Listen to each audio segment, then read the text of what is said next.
fatigue, monsieur. Elle n'a jamais été aussi chaude, elle ne cesse de délirer. Si on ne fait pas quelque chose, elle ne passera pas la nuit. Bouge-toi. T'es docteur, prouve-le, sauve-la. Mais à quoi bon? Elle est déjà morte ou c'est tout comme. Attends, elle respire là. Son cœur bat, alors je te jure que si tu fais rien, je te prends par les tripes à la grand voile. Alors peut-être une bonne saignée. Laisse pas faire ça, Yann. Elle a besoin de force, elle a besoin de son sang. Quoi, le sauvage? Hein? Qui es-tu pour me critiquer? Tu es docteur? Sache que j'ai fait les plus grandes écoles. Il faut évacuer les humeurs noires. Et la seule façon de procéder, c'est de la vider. Comme un poulet. Sors! Sors! Tu te débrouilleras mieux sans lui. Faut faire tomber la fièvre, faut la déshabiller, la rafraîchir, lui donner de l'eau. De l'eau! Reste avec nous, Marion. Tu m'entends? Reste avec nous. Il n'y a plus qu'une solution, Yann. Tu le sais. Je te l'interdis. Tu peux pas me faire ça, mon frère, j'ai besoin de toi. Elle aussi.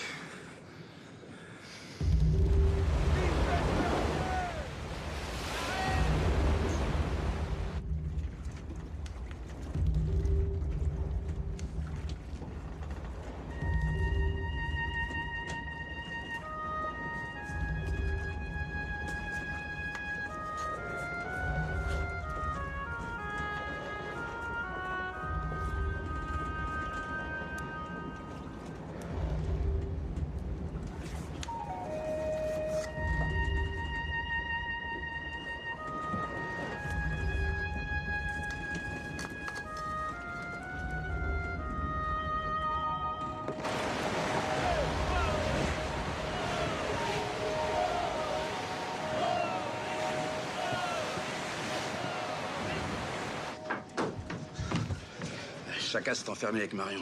Ah, la tête de Mégane.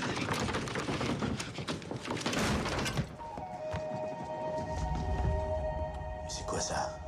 Qu'est-ce qu'il fait, Chaka? Il tente l'échange des âmes. L'échange de quoi? L'échange des âmes. Le grand-père de Chaka était un chaman. Les chamans croient que l'âme voyage, qu'elle a la faculté de quitter le corps. Et Chaka tente d'échanger son âme contre celle de Marion. Lui donner sa puissance vitale et de prendre la sienne. Bah, il va pas y gagner, le pauvre. C'est bien le problème. Soit il échoue et Marion meurt, soit il réussit et c'est lui qui meurt du mal secret qui ronge Marion.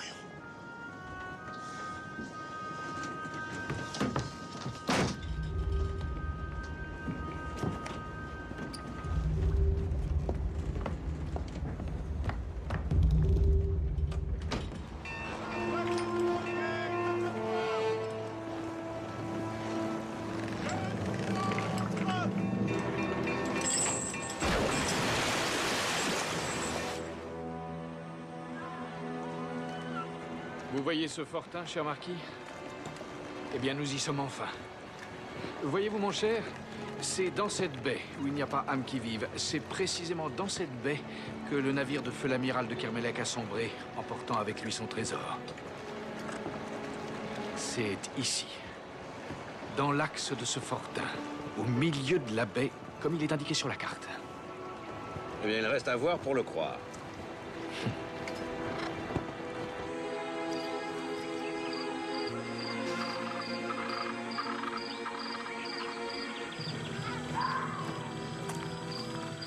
Messieurs, voici notre arme fatale. Elle va nous permettre de trouver le trésor de l'amiral de Kermelec. Une invention révolutionnaire. Cette machine nous permettra de descendre au fond des mers. Présentation. Le tonneau est rempli d'air à l'aide d'un soufflet. On le descend ensuite par un palan jusqu'au fond. Un hublot permet aux passagers de voir le fond. Et ses bras articulés lui permettent de ramasser ce qui s'y trouve. Et quand il a fini ses petites emplettes, un lingot d'or par-ci, une couronne en diamant par-là, il tire sur le fil qui est attaché à son poignet et hop, le tonneau remonte. Simple comme bonjour. Une machinerie anglaise révolutionnaire et fiable. Un jeu d'enfant. A game for baby. Allons, messieurs. Lequel d'entre vous aura l'insigne honneur d'essayer cette machine révolutionnaire?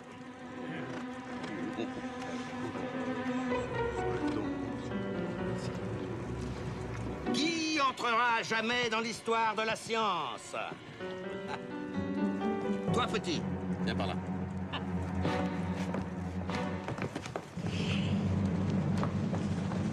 Vous êtes fou, Nicolas, je t'interdis de monter dans ce tonneau.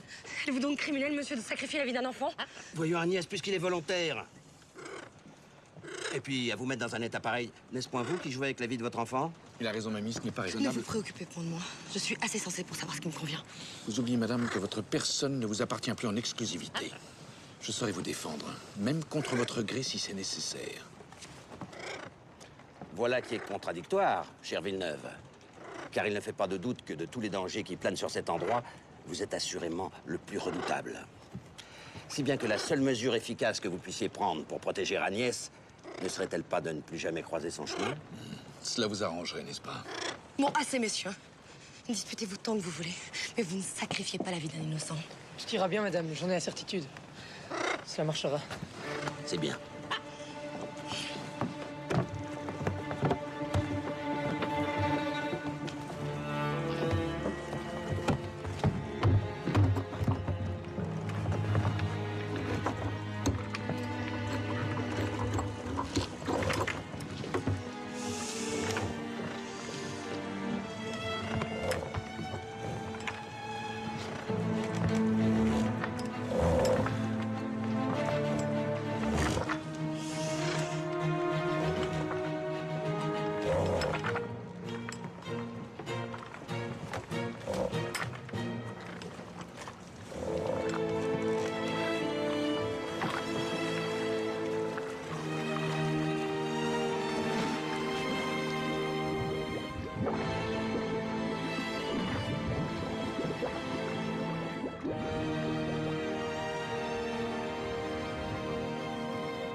C'est incroyable.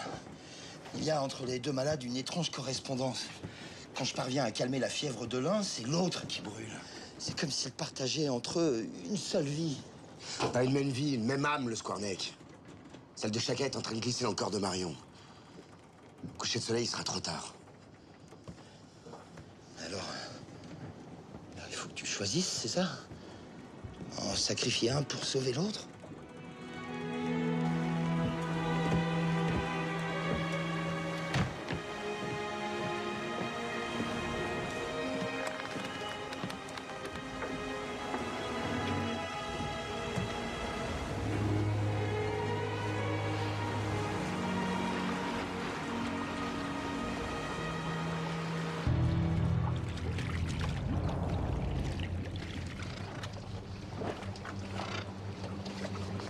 Il bouge plus.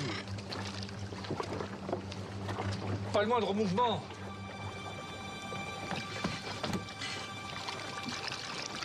Remontez-le.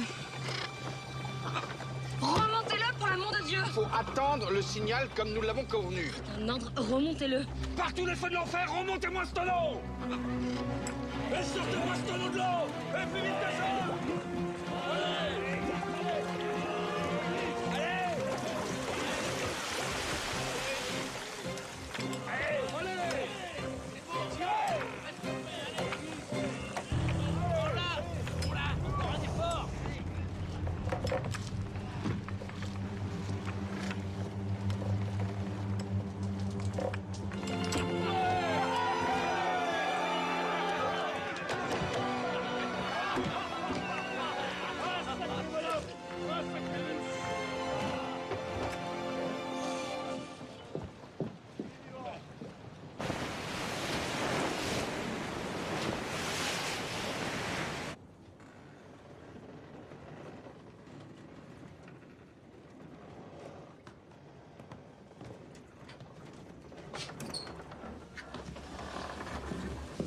Il dort, il doit être épuisé.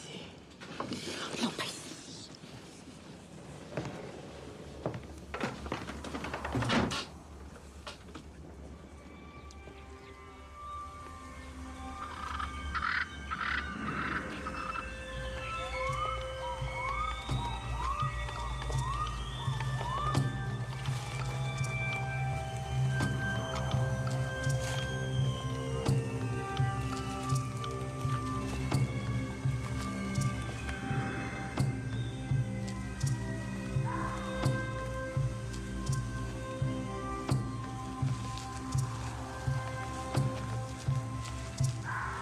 Je t'avais demandé de pas faire ça. Tu peux pas m'abandonner, chacun. J'ai besoin de toi, tu le sais. Moi, jusqu'ici, j'ai été comme ton ombre. J'ai mis mes pas dans les tiens et je ne l'ai jamais regretté. Et cette décision de donner ma vie pour Marion, je l'ai prise seule. Ne viens pas me la voler. De toute façon, entre elle et moi, j'ai déjà tranché. Tu vois, tu aurais pu faire l'économie de ce voyage parce qu'à me préférer aujourd'hui, tu nous perdrais tous les deux. Elle pour ne pas l'avoir choisi et moi pour ne pas respecter ma volonté de la sauver. Et l'Indien, tu crois que j'ai fait tout ce chemin pour entendre pareil sornette? Tu m'as toujours dit que quand on hésitait longuement entre deux solutions, il fallait prendre la troisième. Et ben c'est celle-là que je suis venu chercher. Là où tu vas, près d'une rivière, tu trouveras une grande pierre plate. C'est un lieu sacré. Tu m'apporteras les griffes d'ours, la plume d'aigle et le scorpion. 35 pierres de couleur sont disposées sur la roue, suivant le dessin inscrit sur la dalle. Sur chaque point cardinal.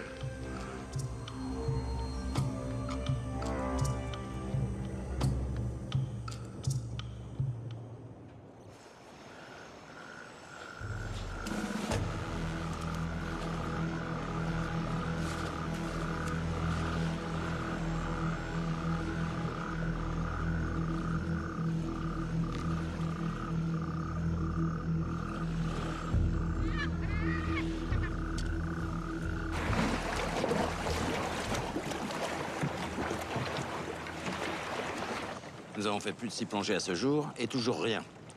Serait-ce que vous vous moquez de nous, monsieur de Villeneuve? Je ne comprends pas plus que vous, Marquis. Je suis sûr de mes coordonnées. Nous sommes à l'emplacement exact du naufrage de l'Espoir. Je vous engage à manger davantage de crustacés et de poissons. On dit que c'est très bon pour la mémoire. Monsieur le Marquis! Monsieur! Ils ont trouvé quelque chose! Quelque chose de l'espoir!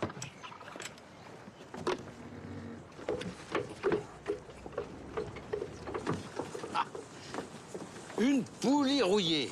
Adieu la belle prise. Encore un effort, mon cher associé, et nous pourrons ouvrir un magasin de quincaillerie. Le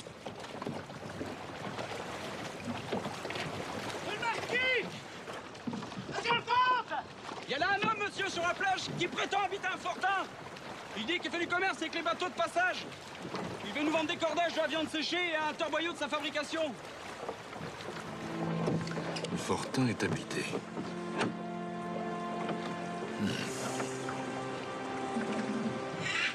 Ah, que le diable me pèle le cul, j'en crois pas mes yeux. Non, mais c'est vrai. Un comte et un marquis qui boivent avec moi, j'en la pipe. Ah, c'est mon vieux bandit de père, un miséreux. Savetier a fait quand qu'il a jamais pu se payer une paire de chaussures. J'en croirais pas ses yeux. Vous allez me goûter ça, tiens, ça va vous donner des ailes. Voire des nageoires. J'en connais des rudes qu'on fait l'aller-retour à la nage, la baie des Chaleurs, Paris, dans la journée après avoir goûté à mon torboyau. Doucement, doucement, il ne faut pas abuser des bonnes choses. Ouais, monsieur le Marquis, je voudrais pas que vous alliez raconter à Versailles que vous avez été mal reçu dans l'île de Jean Lapipe. Votre île. Ouais, bon, c'est une façon de parler. Hein. Bon, ça fait tellement longtemps que je suis ici. Je suis tranquille, là, dans mon fortin. J'attends les bateaux qui passent, puis je revends mes cordages, ma viande séchée, puis mon torboyau. Ah, bah attendez, des fois c'est agité. Hein. J'ai parfois eu jusqu'à 2 bateaux qui faisaient mouillage par an. Puis le reste du temps, bah, je commerce avec les Indiens Caraïbes. Ils sont plus très nombreux, mais ils sont d'humeur changeante. Les mauvais jours, ils se rappellent que leurs ancêtres étaient cannibales. Hein. Et dans les meilleurs, ils se contentent de vous scalper. Ah, c'est une vraie obsession chez eux. Ça, les cheveux, les cheveux. Ils résistent pas. Je dirais à ce propos, sauf votre respect, avec votre perruque, là, c'est un petit peu comme si vous vous preniez dans un camp d'affamés déguisé en poulet rôti. Ouais, on resserre une petite goutte, là, quand même, non? Eh, c'est peut-être la dernière, non? Dites-moi, mon cher Lapipe, votre chevelure me paraît bien drue. Et vous avez l'air de vous en accommoder fort bien, vous, les Indiens Caraïbes. Bah, c'est rapport à mon torboyau. Il peut pas y résister. Et c'est moi qui fournis toutes les tribus alentours. Hein. Alors là, puis ça fait un demi-siècle que je suis dans les parages. Alors qu'est-ce que vous voulez? Ils ont fini par s'habituer. Hein. Alors peut-être vous rappelez-vous d'un navire qui a mouillé ici il y a fort longtemps, l'Espoir, commandé par l'amiral de Kermadec. Ça vous dit quelque chose, hein? Kermadec, l'amiral Kermadec. Kermadec? Kermadec? Ah, mais bien sûr que je le connais. Ça fait quoi? 30 ans? Il revenait du Mexique, je crois. Avec son navire, il s'est ancré dans la baie pendant 3 mois. Puis je les ai laissés là un matin où moi j'étais parti en pirogue vers les îles, là, plus au nord. Quand je suis revenu, ils avaient disparu. C'est tout ce que je peux vous en dire.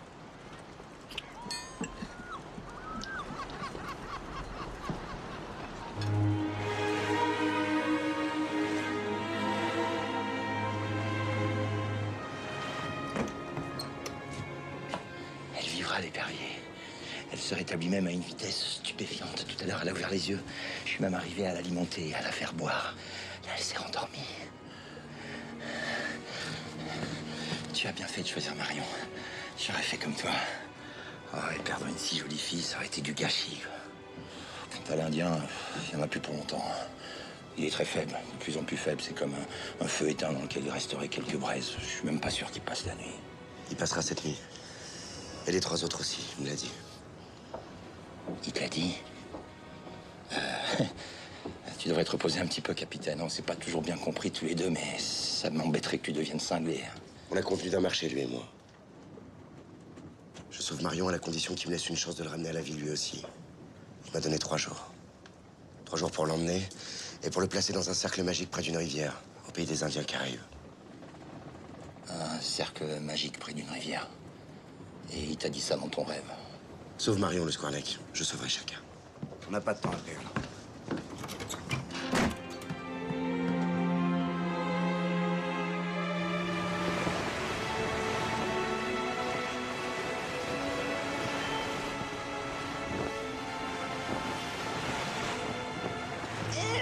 Bois pas tout, mon...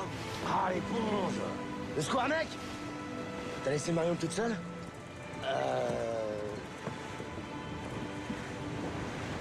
Marion? Ça me fait tellement plaisir de te revoir parmi nous. Et ma foi, ça te va pas si mal de jouer au fantôme, t'es plus belle que jamais. Ça, c'est pour ta femme, on a décidé à ma place. Quoi? M'obliger à revenir alors que je t'avais rien demandé. T'es en colère parce que t'es en vie? Bien sûr que je suis en colérienne. Qui t'a demandé de me ressusciter? De quel droit m'obliger à me confronter de nouveau à mes cauchemars? Au souvenir de cette femme qui est morte à ma place? Alors toi aussi, comme chacun, tu vas me reprocher de vouloir te sauver. Mais me sauver pour qui? Pour m'offrir quoi? Ton cœur bat pour Agnès de Kermadec, je ne le sais que trop. Alors qu'est-ce que je vais devenir, moi? Qu'est-ce que je vais faire dans cette vie que tu m'imposes?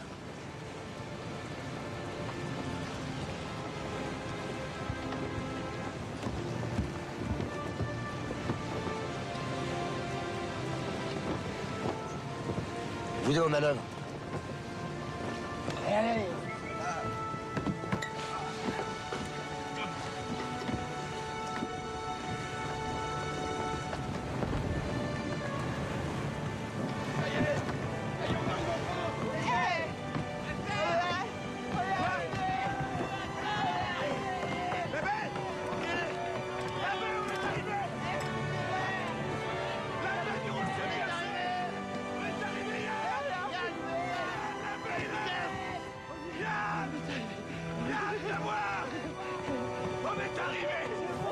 La baie du rocher percée. Enfin.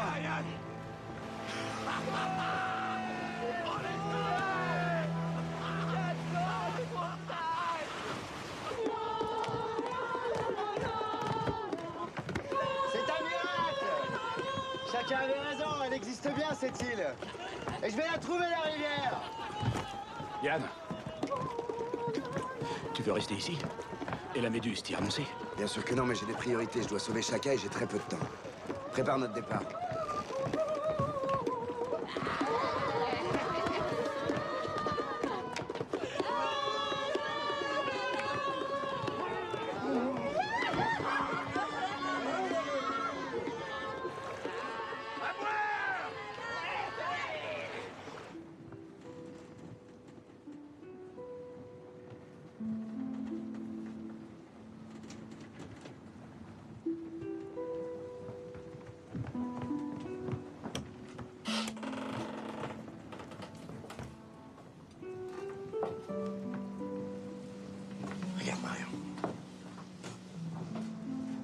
Ce n'est pas moi le premier qui a voulu te sauver. C'est chacun.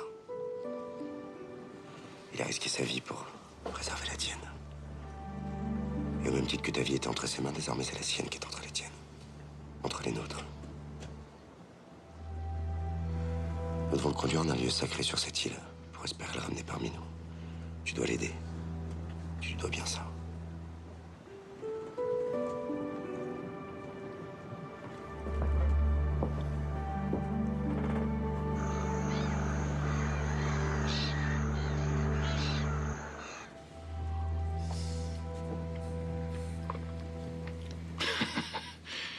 Père, moi, est-ce possible que quelque chose se transmette de moi, qu'une vie vienne de ma vie? Sais-tu, Tlaloc, que je ne l'ai jamais même rêvé, tant il m'a toujours semblé évident qu'il faudrait quelques dérèglements de la nature pour qu'elle m'autorise à engendrer. Les miens m'ont si vivement fait comprendre que je n'étais pas l'un des leurs, mais une sorte de moignon dégénéré poussé sur l'arbre généalogique. Il m'est toujours apparu comme une évidence que rien ne pousserait de moi. Et voilà que j'apprends que je vais être père. Mais c'est comme si la communauté des hommes m'ouvrait soudain les bras, comme si mon père... Tlaloc, si tu avais connu mon père, ce chevalier froid et distant, dont chaque regard semblait m'écraser la face contre terre,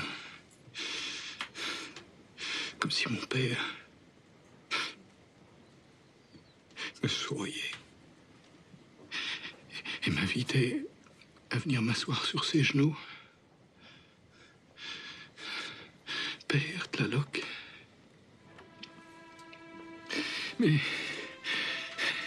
je ne pourrai plus jamais être le même.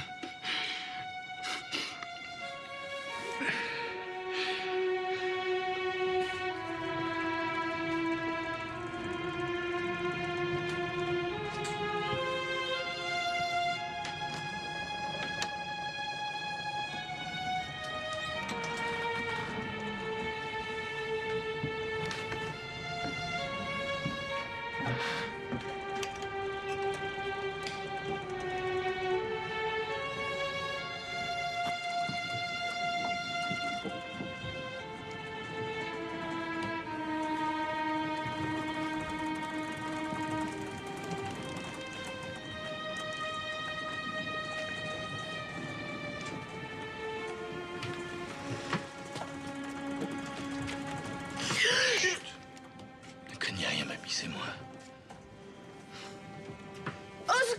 Agnès, ne cesserez-vous donc jamais de jouer avec mes nerfs? Cet enfant n'est pas de vous, Hervé. Il est de l'épervier.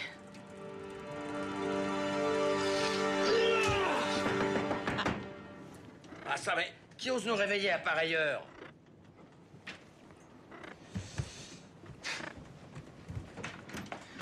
Venez vite, monsieur, il veut la tuer. Vite! Allez! Arrêtez! Vous êtes devenu fou! Oui, mon Dieu, fou! Foudrage de colère, de honte. Osez lui répéter ce que vous venez de me dire. Elle est enceinte, Marquis. Mais de l'épervier, m'entendez-vous? De l'épervier. Quand cette pirate s'est introduite dans sa chambre au château de Kermelec, cette gasse s'est donnée à lui. La catin, l'immonde catin! C'était grosse du diable, que cela n'y change rien! Vous ne toucherez pas un cheveu de cette femme! Du diable? Mais ce ne serait pas pire. Mais vous ne comprenez pas que ce démon revit dans son ventre. Il faut étouffer la bête immonde! Je crois que vous perdez la raison, mon ami. Hein? Un peu de repos vous ferait le plus grand bien. Nous reparlerons de ça demain. Demain? Mais que m'importe demain? Cette traînée, elle a... Mon fils. Qu'a-t-elle fait de mon fils? Elle m'a volé mon fils pour me mettre à la place ce bâtard! Ah, j'aurais dû te tuer depuis longtemps. Agnès, je te fais le serment que cet avorton ne verra jamais le jour. Protégez-la, monsieur. Protégez-la bien!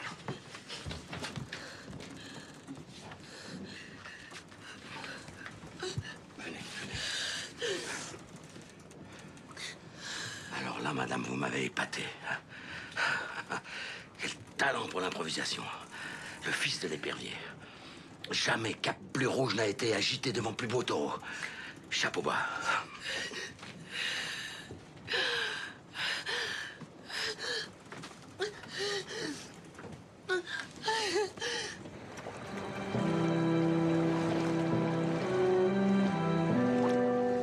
Nous ne sommes guère nombreux, alors nous devons nous organiser en conséquence. Toi, le Squarneck, puis bon, l'éponge, restez pour veiller sur la Pomone et les filles encore fragiles. Évidemment, tu prends les commandes si nécessaire. Bien sûr. Marion et moi, nous serons absents 4 ou 5 jours, tout au plus. Alors que tout soit prêt pour appareiller à notre retour. Ce sera prêt, Yann. Je te fais confiance.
Il faut leur dire la vérité, madame.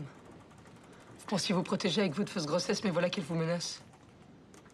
Vous devez mettre fin à cette plaisanterie. C'est trop tard. Je le connais, il me croira pas. Et puis il m'en voudra toujours de lui avoir fait croire qu'il pourrait être père. Tu dois trouver de l'aide. Tu dois quitter ce navire. Il doit bien y avoir des gens sur cette île, un village. Va, trouve de l'aide. Je réussirai, madame. Je m'enfuirai, je trouverai de l'aide et je vous sauverai. Je vous le promets. Merci.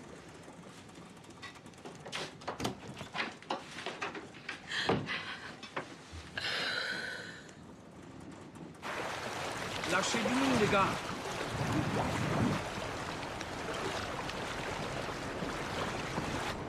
Doucement. Il est au fond. Madame, je suis très flatté par cette nouvelle affection que vous me témoignez. Je ne peux pas faire un pas sans que vous soyez à mon côté. J'en déduis que vous avez fini par vous convaincre de la nécessité de cette alliance que je vous ai proposée. Ne jouez pas au saut, monsieur. Vous savez très bien la raison pour laquelle je reste près de vous. J'ai peur de mon mari. Allez, allez, allez, allez.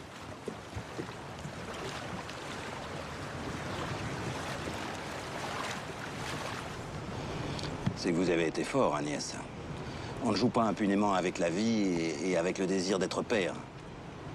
À jouer avec le feu, il ne faut pas craindre de se brûler. Qu'insinuez-vous? Vous m'entendez très bien, madame. Ce qui est sûr, c'est que vous êtes désormais en grand danger. Villeneuve est blessé à mort. C'est désormais un fauve avide de vengeance. Vous ne pouvez plus biaiser, minauder et continuer à jouer avec le feu. L'heure est venue de trancher, madame. Je ne vous suis guère, monsieur. Oh, je suis bien persuadé du contraire. Villeneuve ne me fait pas peur. Je vous ai déjà exposé comment je comptais m'en débarrasser pour que nous partagions le trésor. Mais vous ne m'avez jamais donné clairement votre consentement. Hein? Pour que je vous accorde ma protection, il faut maintenant que vous me donniez un gage sans équivoque de votre amitié. Qu'attendez-vous de moi? Je veux un baiser. Un baiser sans équivoque.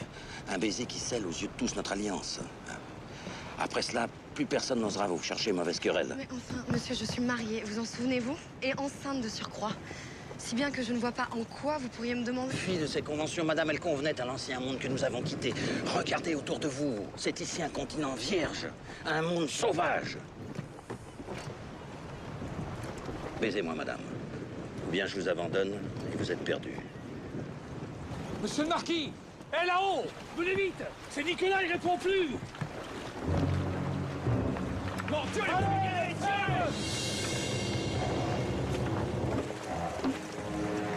plus vite que ça!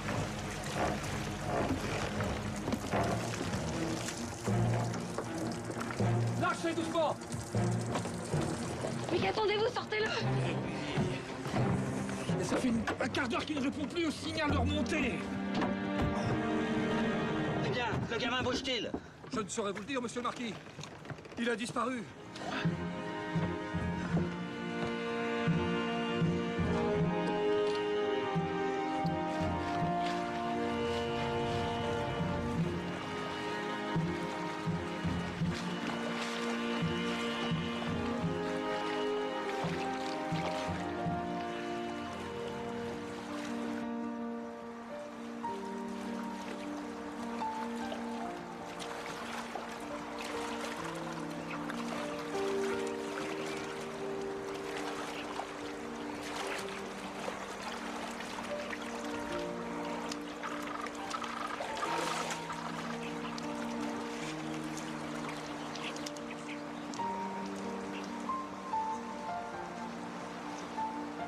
À quoi songe un homme lorsqu'il regarde une femme qu'il ne veut pas?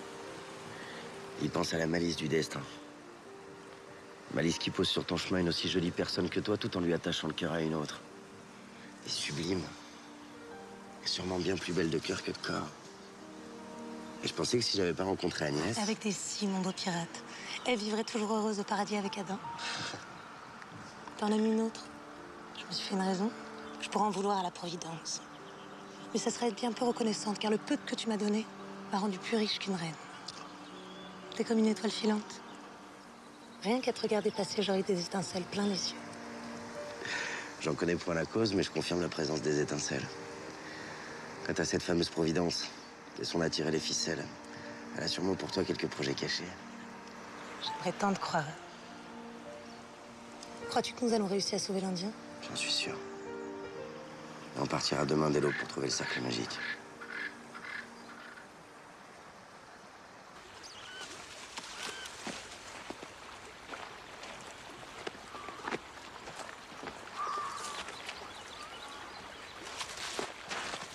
Yann! Ah!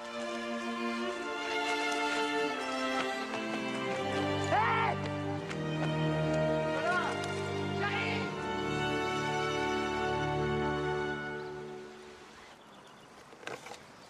Je reviens pas à la Méduse. De l'autre côté de l'île, à quelques heures de marche. C'est un miracle. Et Agnès? En grand danger, Yann. Agnès est en grand danger. Villeneuve veut la tuer depuis qu'il sait qu'elle attend un enfant de toi. Un enfant de moi, mais c'est impossible. C'est insensé. Qu'a-t-elle imaginé? Il lui pardonnera pas. Tu dois venir avec moi, nous devons partir. Chaque minute perdue peut lui être fatale.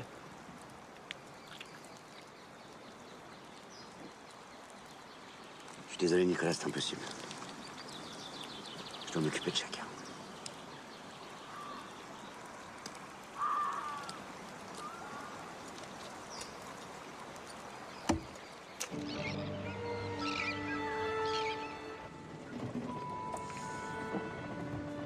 Prolongement de la droite qui passe entre le sommet du Fortin et le début du chemin qui y mène. Mais je l'ai prolongé, cette maudite droite, jusqu'au milieu de la baie des Chaleurs pour essayer de trouver l'emplacement de cette épave et rien. Tlaloc, mon ami, il faut que tu m'aides. Je ne peux pas échouer si près du but. Elle me rend fou, cette maudite carte!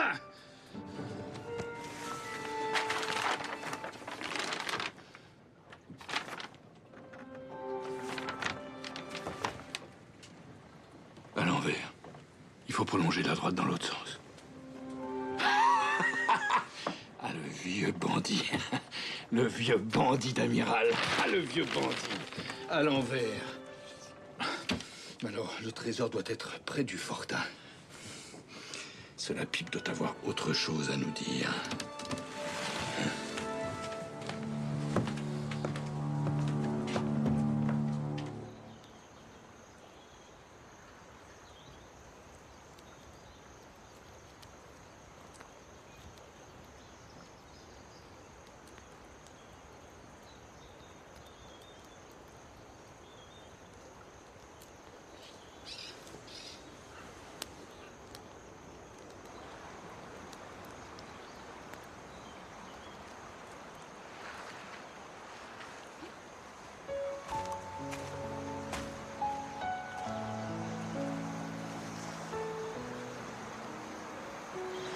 Pourquoi tu joues, Yann de Kermelin? Ton amour est en grand danger. File avec Nicolas, tu devrais déjà courir. Et chacun? Suis-je devenue manchotte ou cul-jatte pendant la nuit? Et tout ton grand discours sur le fait que mon destin, c'était de sauver l'Indien. C'était du pipeau. Je la trouverai, ta satanée pierre plate. Et le sac magique. Et je le saurai.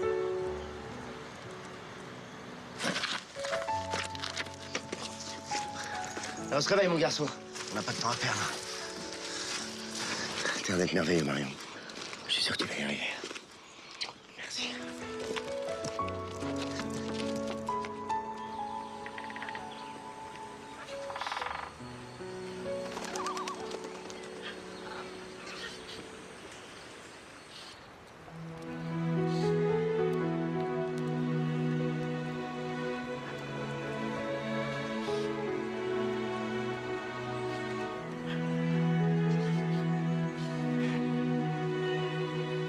Tu l'as vu, notre épervier, l'Indien, qui vole au secours de sa belle Agnès.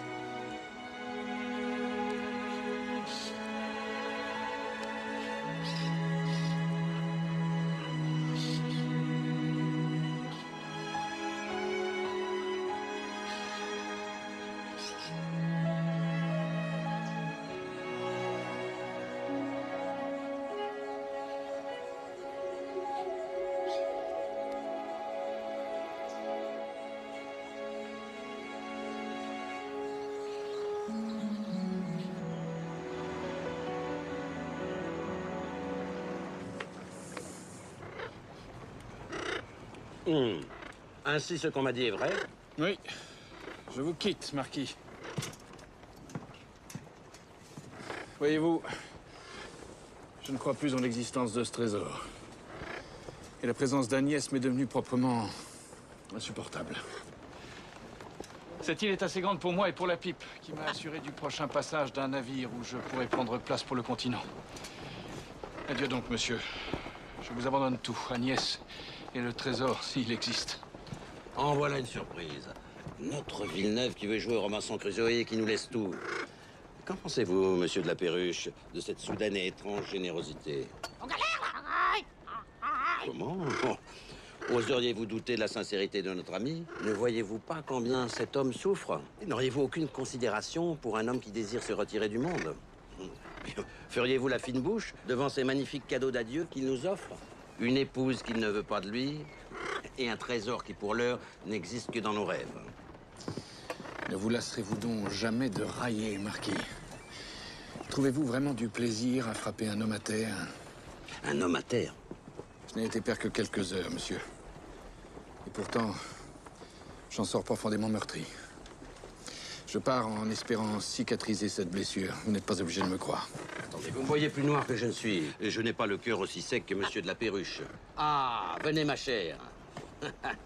Fille de vos scrupules, votre mari lui-même vous pousse dans mes bras. Adieu donc, monsieur. Adieu? Mais non, voyons. Puisque je vous dis que j'accepte le trésor. À quoi jouez-vous encore? Eh bien, quoi? Pour prendre possession de ce magnifique trésor que vous m'abandonnez si élégamment, ne suis-je pas obligé de vous suivre à travers cette île? Me suivre? Ce cher Villeneuve. Comme il est cachetier, n'est-ce pas, monsieur de la Perruche? Toujours à nous faire des niches, à jouer au plus finaux. Mais nous ne sommes plus des pintades, n'est-ce pas? Nous l'avons bien observé. Et il feint maintenant de vouloir fuir un monde qu'il trouve trop cruel pour lui. Oh, l'aimable plaisanterie. Vous vous trompez, monsieur. C'est vous qui vous trompez, Villeneuve. Si vous croyez vous en tirer à si bon compte, vous partez pour récupérer ce trésor. Croyez-vous que je l'ignore? Et je ne vous lâcherai point. Nous sommes 4 associés. Agnès, monsieur de la Perruche, vous et moi. Et c'est ensemble que nous allons partir. Monsieur, dans mon état, il en est hors de question. Vous allez nous suivre, Agnès. Car vous êtes une fille intelligente et que vous aurez vite calculé que dès que Villeneuve et moi aurons quitté ce navire, vous allez vous trouver bien esselés au milieu d'un ramassis de canailles. Eh bien, cette petite excursion dans l'île, on se la prépare? J'ai toujours adoré les pique-niques. N'est-ce pas, monsieur de la Perruche?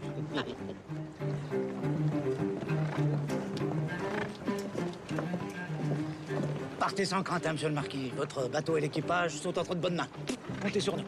On s'occupe de tout, monsieur le marquis. Et si vous croisez 2-3 sauvages bien formés, on est preneur avec le frangin, hein? Oui, ça relancerait un petit peu notre petit commerce, monsieur le marquis. C'est fini, oui? Villeneuve, allons-y.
J'ai envie de revoir ton regard, Chaka. Ce regard que t'as posé sur moi à la prison de Brest quand les bourreaux m'ont emmené. J'aime ta présence.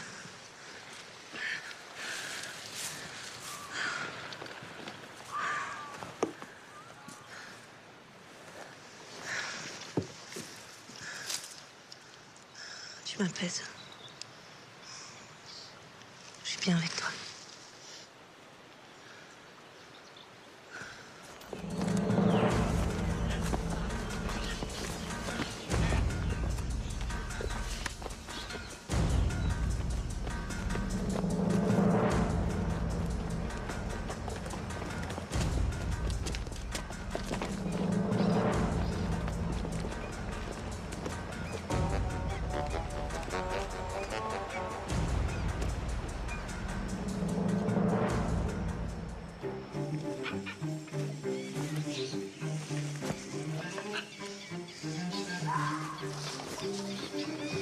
Vous avez bien curieusement réparti les charges, Marquis.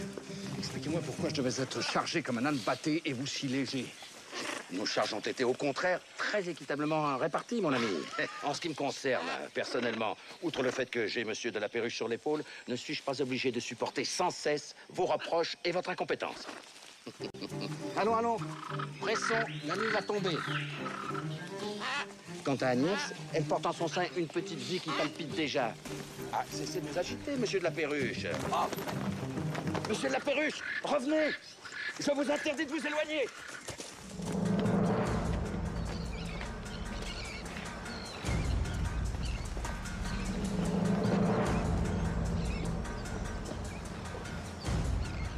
Si c'est pas malheureux de faire travailler des infirmes, trouver de l'eau.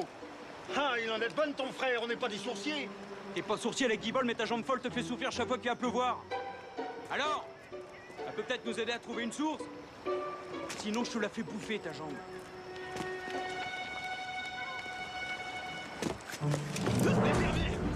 Le fantôme du capitaine. Pas très bien rasé ce matin, mon petit Job. Je te fais une coupe ou tu lâches gentiment ton pistolet? Vous êtes bien reposé pendant mon absence? Il va vite falloir se remettre au travail.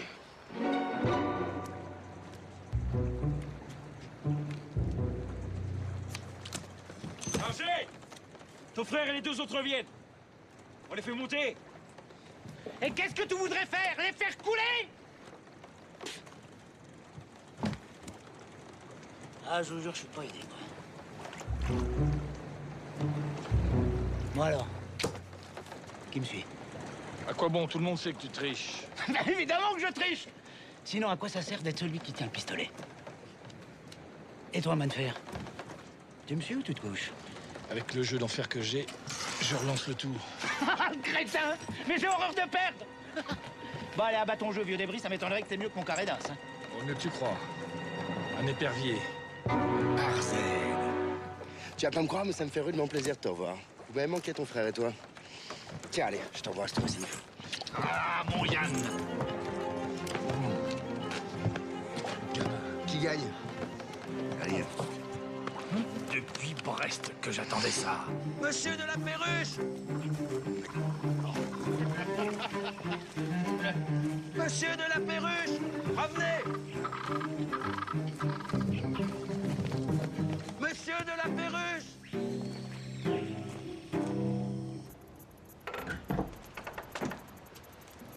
C'est là. Je pense qu'il vaut mieux aller par là.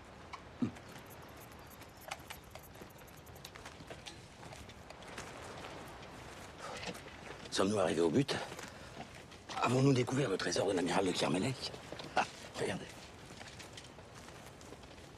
Regardez. Il y a le même genre d'objet qu'on a trouvé au fond de l'eau. Tout juste, madame. Auriez-vous la gentillesse de demander à ces messieurs de déposer les armes?